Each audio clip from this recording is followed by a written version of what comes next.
이게 제가 우리 용인시장 좀 안 됐지만 우리 현근택 후보. 예, 현근택 진짜 후보 안 제가 됐지만 눈물이 납니다. 눈물이 나 제가 진짜. 새벽 한 3시 몇 분에 이제 캠프를 가서 이제 내려오는 현근택이라고 꼭 껴안아주고 아이고, 그래서 이제 그러셨구나. 서로가 예. 이제 억울하니까 안 가려고 하는 거예요. 그래서 이제 아무도 안 가려고 하니까 후보 먼저 가라 그랬더니 뭐 저 선배님 먼저 가십시오 막 이러더라고. 그래서 이제 그러면 같이 가자 해서 이제 손잡고 현근택 후보 집까지 걸어갔었는데 정말 본인도 뭐 자기 때문이다. 예, 자기가 무너지죠. 많이 무너지죠. 네. 못나서 그렇단 하지만 얼마나 복잡하겠어요. 얼마나 복잡할 거면 그거에 비해서 김용남 후보 더하면 더했지 덜하겠어요? 그러잖아요. 저 같은 경우도 딱 한 번 평택 그 퇴근 인사를 한번 그때 알아요. 가보셨잖아요. 예. 갔는데 정말 이 휴대폰이 뜨거워질 정도로 이제 공격형 문자들이 와요. 그러니까 왜 거기 가서 지금 이렇게 지지를 하고 있느냐? 뭐 야, 속된 말로 그랬구나. 니네 잘해라. 개 XX라는 진짜요? 예, 이런 분들 그러니까 솔직히 저를 도왔던 사람들도 그렇게 하니까. 저와 돌아서는 야. 이런 현상들이 정말 많이 나타나고 그러면 이게 고관여층들이 이런 문자를 보낼 텐데 고관여층이 이렇게 많나 하는 생각이 드는 거예요. 왜 그러냐면 이게 휴대폰의 성격상 이제 중복 메시지들은 걸러질 거 아니에요. 그냥 하나의 번호로 오는데 전혀 다른 번호가 막 600통, 700통씩 오니까 야, 이거 다른 사람들이잖아. 그러니까.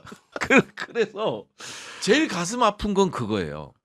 우리 지역구 당원들도 비판 문자를 보낸다는 거. 야. 예, 진짜 딱 1시간 했거든요. 거의 현근택 용인시장 후보에 올인했고 딱 1시간을 했는데 그것조차도 용납을 안 하는 것들이 벌어지니까 앞으로 이제 8월 전당대회가 있잖아요. 야, 그때는 이거를 이제 대체 6만 통 오겠죠, 이제. 6만 통. 아니 대체 이 상황을 어떻게 극복할 것이냐. 물론 당선 이제 공천권이 걸려 있고 하기 때문에 정말 이제 청와대가 아니라 피 터지는 겁니다. 당 이거 대표잖아요. 이제. 이제는. 네. 진짜 당 대표잖아요. 음. 당 대표가 이제 칼자루를 지는 거기 때문에 이제는 진짜 정말 걱정스러워. 이름 되면 요즘 진보판에서 너무 유명한 한 인물이 있어요. 간밤에 속 답답하니까 문자를 그랬구나. 보내왔는데 예. 이런 얘기가 있더라고. 저는 이제 민주당 안 쳐다보고 이재명 대통령만 응원하랍니다. 그런 속마음을 답답하니까. 그 갈등 상황이 너무나 답답해서. 네, 근데 가만히 생각하면 그것도 좋은 방법 아니에요? 정치인들끼리 하라고 지지고 볶으라고. 그리고 저 당원이면 뭐 문자 오면 그때 그냥 짜장면 먹을지 짬뽕 먹을지 고르듯이 하나 골라서 누구 찍어주고. 그러니까 그렇게 한가한 얘기가 말이 되냐? 저놈들이 당권을 잡으면 다 말아먹을 거야. 뭐 이런 과잉된 생각 있잖아요. 김민석이 당대표가 되면 당을 말아먹겠어요? 정청래가 연임을 하면 당을 부셔버리겠어요? 아니잖아. 그게 한 발만 밖에서 보이면 뭐가 더 크게 보이냐면 이재명 대통령의 원대한 미래 비전이며 큰 그림이 보인단 말이에요. 당은 그거를 이렇게 좀 뒷받침해 주는 관계니까 너무 과몰입 안 했으면 좋겠다는데 이게 한가한 얘기가 아니라 사실 뭐 좀 스트레스로부터 탈출하는 방법이기도 해요. 근데 당장 저부터 안 될 것 같은데. 지금 이게 당장 오늘 방송부터 지금 그 마음이 우리 선생님의 말씀에 10분 공감하면서도 네. 이 자리에 앉아서 우리 당의 미래를 논하는 순간 제 마음도 그렇게 쉽게 안 될 것 같습니다, 솔직히. 아니 난 늙어서 되나 보다. 선생님은 너무 합리적이세요. 이성적이죠, 이성적이죠. 인간은 우리가 지금 기본적으로 이익을 쫓는다는 거는 뭐 불변의 법칙과도 같은. 근데 결국은 이익을 쫓다 보면 이 싸움이 생기는 거잖아요. 근데 이 싸움이라는 게 제도를 통해서 이 싸움을 폭력적으로 변질되지 않도록 유지시키는 거잖아요. 근데 지금을 보고 있으면 어떤 생각이 드냐면 이게 감정적인 폭력이 너무 심하니까 너무 극대화되니까 과연 전당대회 이후에 민주당은 제대로 수습이 될까? 아직 본 게임 들어가기도 시작도 전에 안 했는데. 예. 이 정도면 과연 제대로 될까? 정말 진보는 분열로 망한다는 그 오래된 격언을 따라갈 것인가? 네. 이게 맞을 것인가? 이제는 그걸 버릴 때가 되지 않았나? 그리고 분열하면 대립하면 대립할수록 지금 이재명 대통령의 성과가 묻힐 거 아니에요. 서울시장이 이게 안 된 것도 이게 묻히기 때문에 네. 여론에서 이제 계속 올라오고 맞아요, 맞아. 나쁘건 예. 뭐 좋건 나쁘든 계속 여론의 주목을 받아야만이 결국은 정원호 후보한테 갔을 텐데 그게 안 되고 결국 이런 이 당권 싸움으로서 이제 완전히 분열과 대립으로 가게 되면 이재명 대통령의 성과는 묻히고 성과가 묻힌다는 거는 결국 지지도, 국정 운영 지지도로 나타날 거고 이 국정 운영 지지도는 종국적으로는 차기 대선에서 민주당의 패배로 가는 거잖아요. 그렇기 때문에 이 우리 선생님 같이 합리적인 생각을 좀 해주셨으면 그러니까 그래서 오로지 이재명 대통령의 성과가 부각되는 게 결국 아니 이런 상황일 때 저는 갑자기 이제 또 이번 선거에 이제 어쨌든 논하는 자리니까 갑자기 김부겸 후보가 떠오릅니다. 김부겸 후보처럼 대구에서 이제 싸우는 사람이 과연 평택의 선거 상황들을 보면서 어떤 생각을 했을까? 아니 근데 뭐 이제 아니 그 질문이 왜 나오는지 배경을 좀 설명해 주세요. 아 제가 이해하는 건 워낙 이제 그 우리가 갈등 지향적으로 이렇게 선거를 하고 있는데 그 대구 입장에서는 정말로 한 표 한 표가 보수 우위 구조다 보니까 급한 상황이고 정말로 하나로 힘을 모아서 싸워야 되는 상황이고 그런 선거를 늘 치러왔는데 여기는 뭔가 경기 평택의 상황이라는 거는 진보 안에서 분열이 되니까 약간 뭔가 이제 그 배부른 배경이 있기 때문에 우리 양자 구도가 될 것이고 국힘은 제로다. 이런 식의 사고방식을 했다라는 그 상황들을 대구에 있는 대구 선거를 돕거나 대구 선거에 출마한 사람들은 그렇게 생각할 수 있다는 생각이 그러니까 들어서 너무나 드린 겁니다. 정반대 네. 선거 운동이었는데 네. 김부겸은 대구 시민 마음을 얻느라고 모든 노력을 다한 거고 평택의 우리 쪽 두 후보는 서로를 지지고 볶느라고 그러니까요. 네. 평택 시민들 마음이 아예 담기질 못했어요. 그러니까 이건 뭐 보나마나한 이제 싸움이 결과론적으로 그게 보이는 거잖아요. 그러니까 어떻게 해야 되고 상대가 누구 이전에 그 유권자에게 더 호소해야 된다는 그 명백한 거를 잃어버릴 만큼 이 내부 그러니까 이 후보들 간에 다툼이 격화됐고 이 격화된 다툼을 그러면 누가 먼저 이제 도발을 했느냐 자꾸 후보한테서 보지만 패가 갈려서 싸우게 된 유권자 지지자들 평택에 살지도 않는 외부의 민주당 지지 그룹들의 그 몸부림치는 이제 전투 의지, 이 삶의 모든 스트레스를 정치에다가 이제 투사해 갖고 마구 쏟아붓는. 아니 근데 저는 개인적으로 궁금한 게 이거 정치부 기자면서 이렇게 어리석은 질문이지 알지만 드립니다. 솔직히 공천권이 걸린 당대표 선거고 전당대회이기 때문에 네. 의원들이 사실 굉장히 민감하게 나올 아유 것이고 엄청 민감. 불을 보듯 뻔한 상황인데 이런 상황에서 평화주의자의 의원들이 투표할 가능성이 있습니까 없습니까? 예를 들면 없어요. 없죠. 네. 없어요. 그러니까 그 네. 대구 잠깐 얘기하면 뭐 김부겸 후보의 인물론적인 것도 있지만 결국은 이제 대구가 이재명 정부에서 대구가 배제된다라는 두려움이 강했다고 봐요. 그거를 김부겸은 정확히 공략을 했던 거고. 맞아요. 그러니까 그 정도가 나온 올라온 거지. 거지. 예. 아까 얘기한 그대로예요. 이게 마키아벨리식 두려움이 존재했던 거예요. 이재명 정부가 경제나 뭐 주식이나 이런 것들이 또 국민연금 또 이제 엄청난 또 이익이 남고 이것들을 어떻게 배분하는 과정, 그다음에 군공항 이전, 대구의 핵심적인 이전부터 시작을 해서 엄청난 자금이 들어가야만이 대구가 한 단계 업그레이드 되거든요.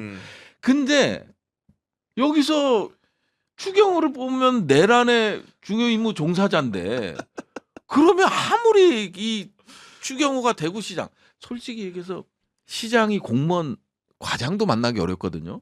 그런 상황에서 자기 거를 가지고 가서 이거 해 주십시오 그러면 위에까지 올라가질 않는다. 정책 결정권자까지 올라가지 않는 거예요. 그 그러니까, 두려움이 있는 네. 거예요. 그렇기 때문에 이번 대구는 이게 잘 맞았던 거예요. 김부경이라는 인물하고 그다음에 이제 이재명 정부의 경제적 성과, 과실 이런 것들이 어떻게 배분될 거지? 우리 대구는 배제되는 거 아닌가 하는 두려움. 야, 이렇게 할 거면 야, 대구 없는 셈 쳐.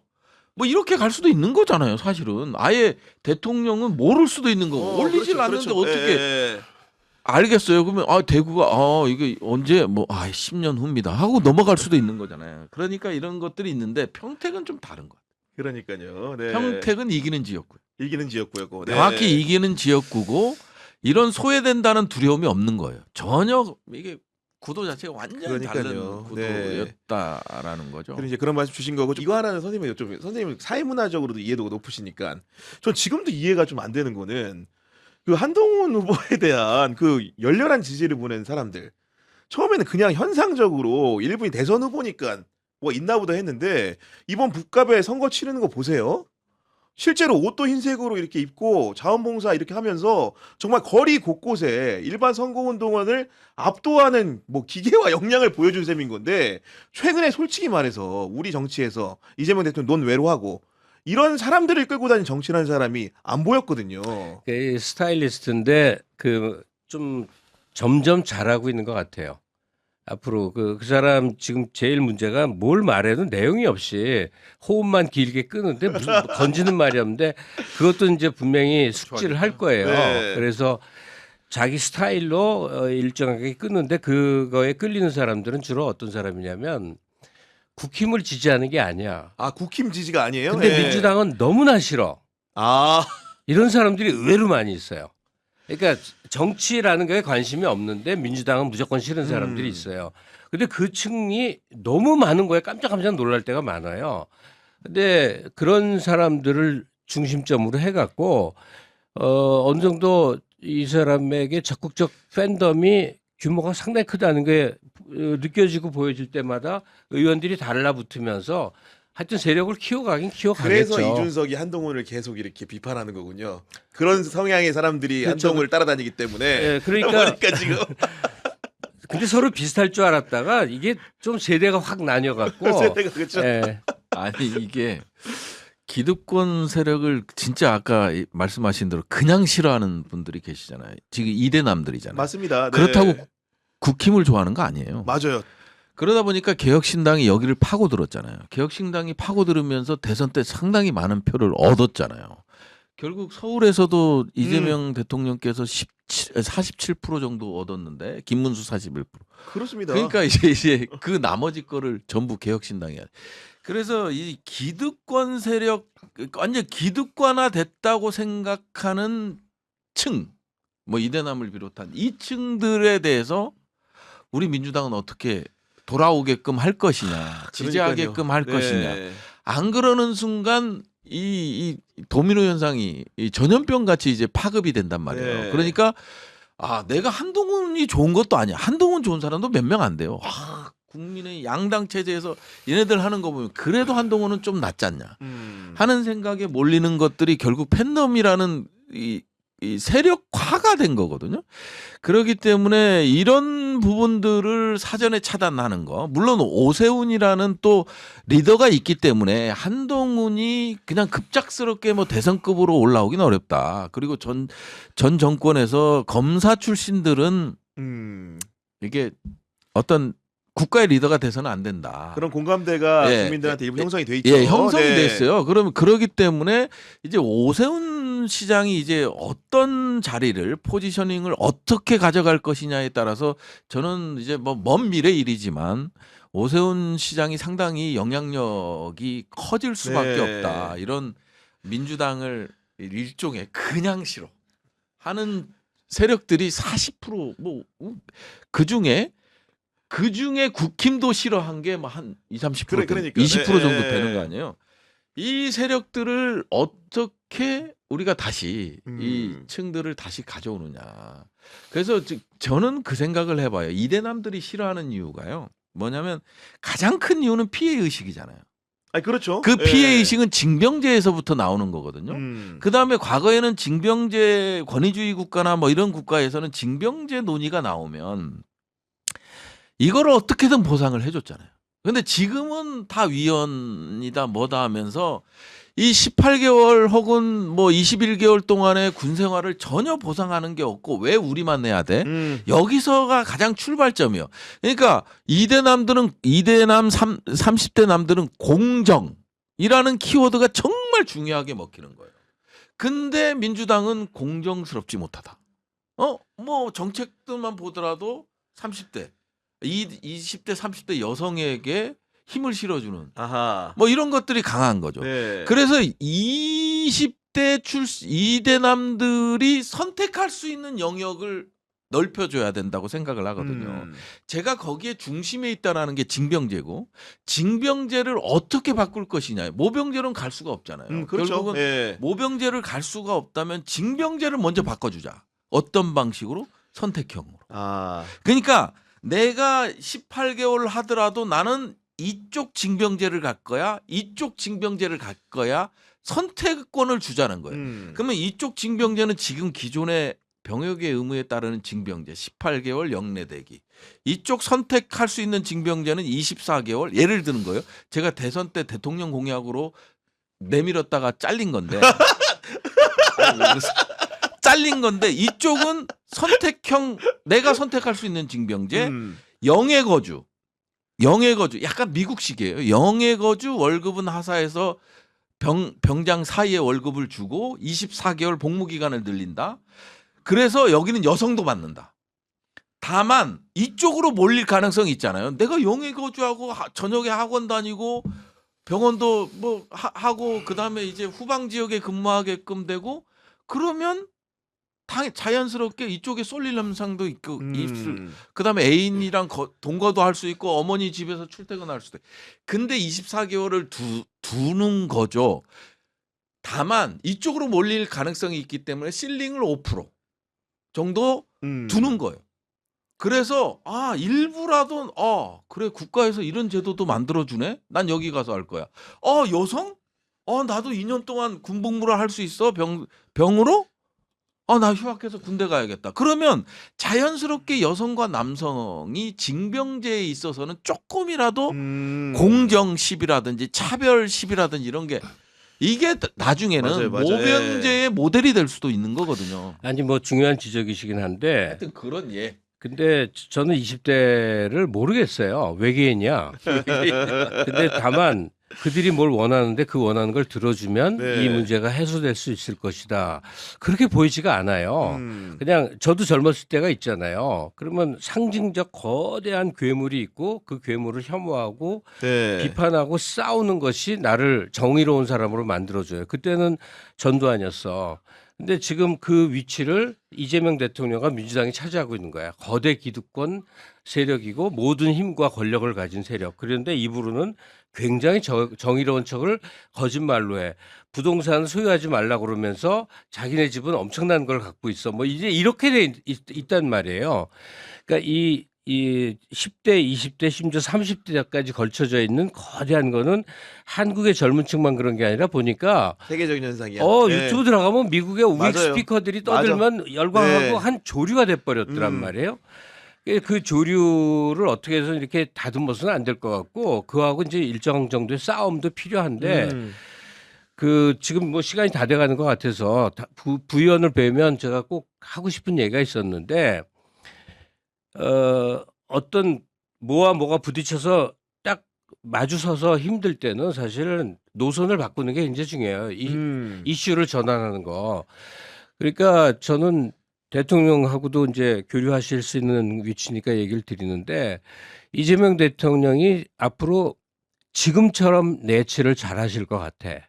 경제도 난 이재명을 개혁정부라고 부르는 거에 반대하거든요. 뭘 개혁하는 입장이 아니라 도약시키는 대통령이라고 생각을 하게 됐어요. 내치도 잘하고 그냥 이러저런 그 우호적인 국제 외교 관계도 보니까 잘 풀어나가셔요. 근데 한국의 대통령으로서 궁극적으로 가장 최종적으로 할 일은 남북관계 문제예요. 우리 영토가 한반도다라는 걸 우리가 점점 잊어버리고 있어요. 이제 북한이 언젠가 중국이 될 것 같은 그 그림으로 가고 있거든. 그러니까 한국 남한부에 사는 정치 지도자들이 지금서부터 무슨 짓을 하지 않으면 정말 북한은 중국이 될 것 같은 생각이야. 그랬을 때 이재명 대통령이 지금처럼 서로 완벽하게 교류가 끊어진 상태에서 무엇라도 물꼬가를 터서 최종적으로 연방공화국을 지향하는 무엇라도 액션이 보여주면 좋겠다. 네. 그게 지금 그 움직임이 생겨나는 안에 뭐 이대남 정서서부터 다른 문제들이 다 이제, 해서부터 거기다 녹아서 한 번 걸러져서 다음 단계로 갈 수 있다는 얘기예요. 네. 그러니까 전혀 별개인 남북 관계를 왜 지금 한국 내부에 정치 환경에 대입하느냐인데 제가 생각할 땐 그렇게 가거든요. 그래서 그 이재명 대통령의 국정 목표가 이제 1년 되는 동안에 상당한 정도로 많은 일을 씨를 뿌리고 심지어 주식시장은 거두기까지 하고 있어. 근데 그 단계 굉장히 좋은 그림이 보여요.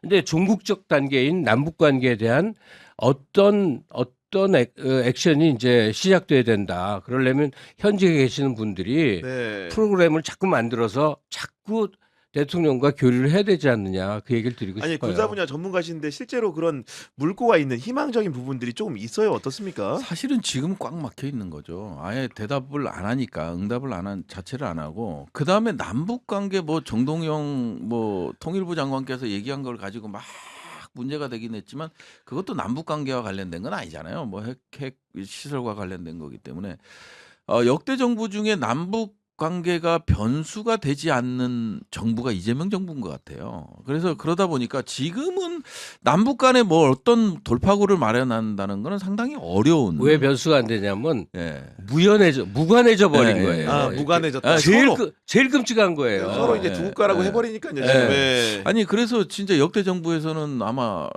이번과 같은 경우는 없는 건데 결국은 뭐냐면 이재명 대통령께서 제가 생각하는 건 그래요. 외교를 너무 잘하시기 때문에 이게 김대중 대통령의 4대국 안전보장론이라는 걸 처음으로 내세웠잖아요. 야 이거 남북 간에 풀려고 하니 너무 어려우니 주변 4대 맞아. 강국이 예. 안전을 보장해주는 예. 이 도장을 찍어주라. 저는 이거를 좀 돌이켜서 지금 이재명 정부에 좀 쓸 필요가 있다. 그러니까 뭐냐면 북일 관계라든지 북중 관계라든지 북러 관계라든지 북미 관계를 견인할 수 있는 이 역할은 할 수 있잖아요. 남북 관계는 그렇죠. 어렵더라도. 그래서 일본을 만나면 메시지를 계속해서 북일 관계 정상화라든지 이런 메시지를 내달라고 그러고 이런 외교들. 그러니까 주변 4개국들에 대한 뭐 협력적 외교, 중재적 외교 뭐 이런 것들을 좀 할 필요가 있어요. 그래서 뭐 북일 관계가 트이고 북중 관계가 정말 더 좋아지고 북러 관계 속에서 한반도 이슈가 아젠다 세팅이 되고 거기서 논의되게끔 하는 방향의 전환. 아 이거는 뭐 남북 관계는 우리 영역이기 때문에 우리가 주도해야 된다 이런 생각을 이젠 버려야 된다는 거죠. 그래서 오죽했으면 김대중 대통령이 70년대 남북 관계가 그렇게 안 풀렸을 때도 그런 생각을 했겠냐 이거예요. 그래서 이런 방향으로 좀 전환을 시켜서 이게 다른 국가들이 중재 역할을 해서 여기에 우리 한국이 들어가는 방향으로 하면 오히려 또 빨리 결과가 나올 수도 있고 이제 남북이 한 테이블에 또 빨리 앉을 수도 있고 그다음에 군통신이라든지 이런 통신선 자체가 다시 또 지금 복원이 9개 되고. 정도가 있는데 이게 다 차단이 됐는데 복원이 될 수 있고 이런 방향도 좀 고민했으면 좋겠어요. 예. 네. 이제 정말 마무리를 해야 되는데 그래도 두 분에게 짧게 한마디 듣고 싶은 게 선거는 어쨌든 끝났고 또 민주당 입장에서는 굉장히 중요한 전당대회를 앞두고 있기 때문에 시청자 여러분들도 이 상황들을 너무나 잘 알고 계시기 때문에 좀 이렇게 한 말씀 좀 부탁드립니다. 분명한 거는 아쉽지만 이긴 선거예요. 그다음에 평택에서 유이동이 된 것만 나쁘고 나머지 진보 후보 셋은 누가 됐어도 사실 상관없어요. 큰일 나는 거 아닙니다. 막 조국을 원망하는 사람들은 거의 뭐 왼수처럼 말하는데 김용남이 되면 또 뭐 당이 망할 것처럼 아니 얘기하는데 그런 사람들도 아니란 있죠. 말이에요. 네. 예. 그러니까 네. 누가 돼도 상관없어요. 앞으로 민주당 당대표가 김민석이 돼도 상관없고 정청래가 연임해도 상관없고 송영길 대표가 갑자기 등장해도 상관없어요. 굉장히 큰일이 벌어지지 않는다니까. 당이 잘 가면 돼요. 그냥 그중에 누가 맡으면 당이 망하고 누가 맡으면 당이 막 흥하고 이게 아니라고. 그리고 이 모든 그 선거 과정에 이 모든 갈등과 분열이 너무너무 정말 지긋지긋해서 바라도 보기 싫다 하는 분들은 저처럼 이재명 대통령의 치적이나 어떤 열정적인 국정 운영에 동참하고 좀 더 관심 몰입하는 갖고 방식으로 내용을 보고 이런 게 좋지 않겠는가. 네. 사실은 이제 의원님은 아까 잠깐 중간에서 말씀드렸지만은 그 결과값에 상당한 영향을 받을 수 있는 분이기 때문에 그렇죠. 여쭙는 건데 이 전당대회를 임하는 마음 마지막으로 좀 부탁드립니다. 네. 뭐 저랑 친한 사람이 되는 게 국회의원들은 가장 좋지 않겠어요? 아니 그잖아요. 솔직하게 아니 말씀- 솔직한 말이 이게 네, 솔직한 말. 친하게 네. 하고 그 래퍼가 형성된 사람이 좋죠. 다만 이제 그 이제 제3자들의 입장에서 보면 아까 우리 선생님 말씀하신 대로 좀 해주셨으면 좋겠어요. 저는 자칫 전당대회가 완전 과몰입되고 아까 말씀하신 대로 과열 현상이 일어났을 때 이재명 대통령의 성과, 치적 가려진다. 이런 것들이 가려지면 결국 국민들도 불행한 거거든요. 그렇기 때문에 제 개인적인 입장은 제가 좋아하는 사람을 찍는 거잖아요. 저랑 친한 사람을 찍는 거고 그 사람이 됐으면 좋겠는 거고 다만 저는 뭐 과거에 이제 박찬대 의원을 지지해서 전국 단위도 돌아다녀보고 했지만 맞아 그때 그랬지. 아니 했지만 제가 뭐 SNS에 막 이 사람을 지지해달라 이런 적은 한 번도 없었어요. 맞아요. 그렇게 안 했어요. 네. 그러니까 뭐 이 국회의원들은 누구나 지지할 수 있는 거잖아요. 아니 왜 당원들은 이 사람을 지지할 수 있고 저는 다른 사람을 지지하면 안 돼요. 저도 당원이잖아요. 그러니까 지지할 수 있는데 결국은 이익에 쫓아서 선택은 하죠.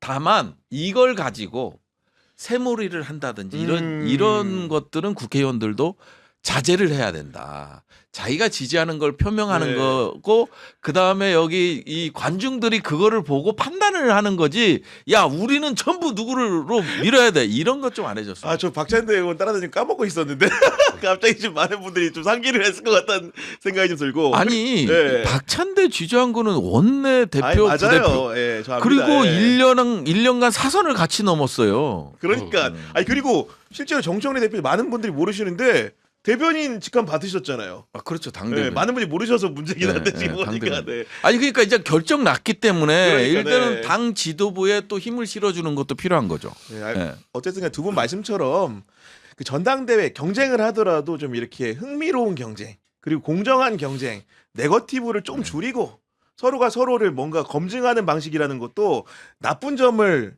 도려내기보다는 좋은 점을 극대화하는 방식으로 좀 해보면 어떨까. 네. 지금 이번 선거에서 많은 분들이 상처를 입으셨잖아요. 전당대회는 좀 달랐으면 좋겠다는 말씀드리면서 오늘 방송 마무리하도록 하겠습니다.